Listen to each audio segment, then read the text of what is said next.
এই হলো কুটির পার্ক প্রাইমারি স্কুল 5 নম্বর ওয়ার্ড হারাগাছ ইউনিয়ন।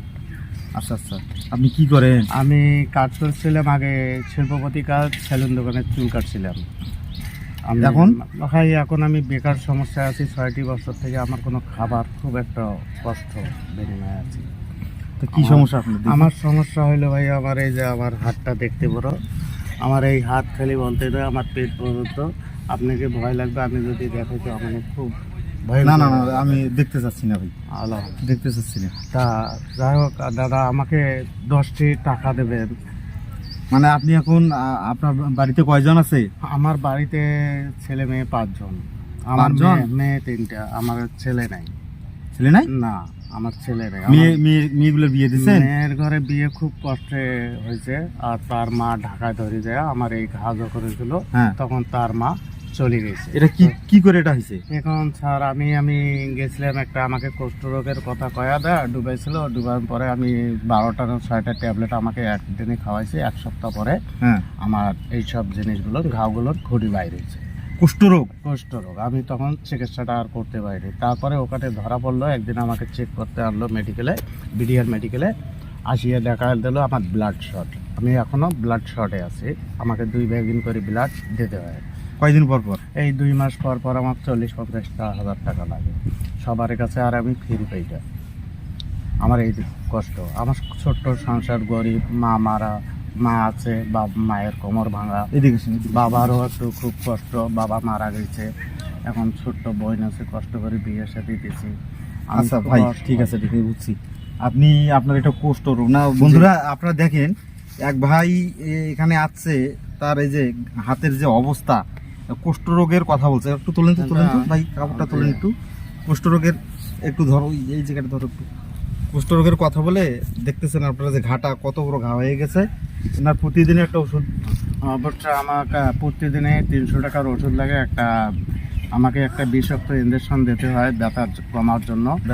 530 টাকা মূল্যায়ন পরে, সেটা আমি জার্মানির চিকিৎসা একটা দিয়েছিলাম। রে ভাই, কুষ্ঠরোগ থেকে এই অবস্থা হয়ে গেছে। এই অবস্থা, আমি তখন থেকেই আমাকে ডাকে ডাক্তার, আমি আর তখন থেকে যাই না। আমি ভয়ঙ্কর। হ্যালো বন্ধুরা, এনার শরীরের পরিস্থিতি দেখে আপনারা যে ঘাটা দেখলেন, আমি সত্যি একদম শিহরিত হয়ে গেছি। মানে এতটাই খারাপ লাগতেছে যে বলার মতো না। আসলে এনারা গরিব মানুষ, কথা বলার এখানে কিছু নেই, বলার ভাষা আমি হারিয়ে ফেলছি। ভাই যেভাবে কথা বললো, তার প্রতিদিনে 500-700 টাকা করে লাগে। আমার প্রতিদিন এই টাকা তো যোগান দিতে তো আপনার অবস্থা খারাপ। আমার খুব ছোট্ট সংসার, আমি কোনো করতে পারি না। বাবা, একটু জোরে বলেন। বাবা নাই, বা আমার মা আছে, সে পঙ্গু, মা মাঙ্গা। তা আমার 3টা মেয়ে আছে ছোট্ট, তার খুব কষ্ট বিনিময়ে বিয়ে দিছি। তার সঙ্গে আমার এক মেয়ের বিয়ে দেওয়ার বর্তন বাকি আছে। আমার বাবা মাকে খাওয়াইতে হয়, বইনক। এই যে এখানে যে লোকজনগুলো আছে, যে ভাইয়েরা দেখবে, একটু বলে দেন যে ভাই, আপনারা যে যতটুকু পারবেন আমাকে একটু সহযোগিতা করেন। ভাই আপনারা, যাই হোক, আমার এই রোগটার বিনিময়ের জন্য সবাই যদি আমাকে একটু করে সাহায্য করো, তাহলে আমি আশা করি আমাকে আল্লাহ তাআলাও ভালোবাসবে, আমি ভালো হয়ে যাব। তোমার বলে সহযোগিতা একটু হেল্প করার জন্য। প্রিয় বন্ধুরা, আপনারা শুনলেন ভাই, আপনার নাম যেন কি বললেন? আমার নাম হলো ভুট্টু ভাই মুখ থেকে আমরা যেটা শুনলাম যে ওনার প্রতিদিন একটা ব্যয় আছে, তা উনি একটু সহযোগিতা আপনাদের কাছ থেকে চাচ্ছে। যদি আপনারা কেউ সহযোগিতা করতে চান, ভুট্টু ভাইয়ের এই অন্তত 2 দিন সবাই পৃথিবীতে বেঁচে থাকতে চায়, সকলের সহযোগিতা নিয়ে যে 2টা দিন ভালো থাকতে পারে, 2টা দিন বেশি বেঁচে থাকতে পারে, এটা কিন্তু আমাদের সকলের জন্য মঙ্গল। এই সুন্দর পৃথিবী ছেড়ে কেউ কিন্তু কোনোদিন চলে যেতে চায় না, তাই না ভুট্টু ভাই? আমি অনুরোধ করব, যদি কোনো ভাই তাকে সহযোগিতা করতে চান, ইনবক্স করবেন অবশ্যই। আমি সোজাসুজি ভাইয়ের সঙ্গে কথা বলে ভাইয়ের বিকাশ নাম্বার আপনাদেরকে ভাইয়ের ফোন থেকে দিয়ে দেবো। আপনারা যদি মানে কিছু সহযোগিতা করতে চান, তাহলে ভাইয়ের নাম্বারে পাঠিয়ে দিতে পারবেন। শুধু ইনবক্স এখন আপাতত করলেই চলবে।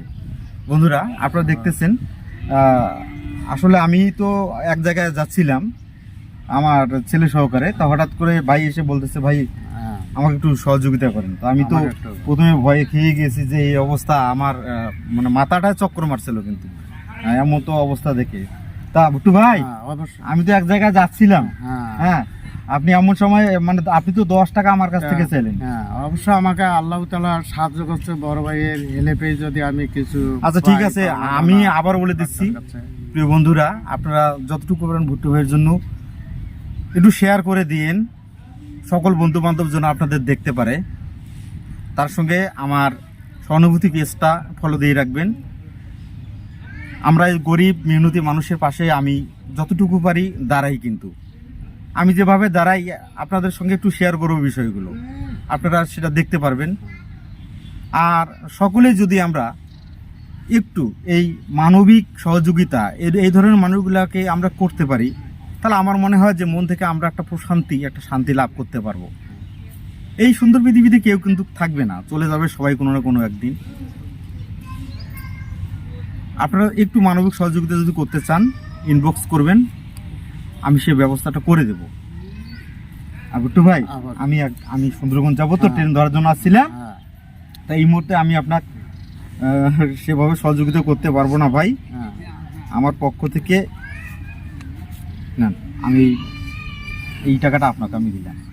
না না, এগুলো দেখাই না, এটা দেখাতে হবে না, ঠিক আছে? আচ্ছা, এটা দেখাতে হবে না। আর আমি সকল ভাইদেরকে বলে দিলাম, একটু সহযোগিতা যদি করেন, ভাইটা সুস্থ থাকবে। আমার সহানুভূতি পেজটাকে ফলো দিয়ে থাকবেন।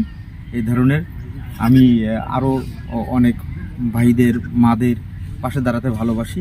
আমি নিজেই দাঁড়াবো, আপনাদের সঙ্গে শেয়ার করে একসঙ্গে হয়ে দাঁড়াবো, একসঙ্গে হয়ে দেখবো। সবাই ভালো থাকবেন, সুন্দর থাকবেন। খোদা হাফেজ, বাংলাদেশ।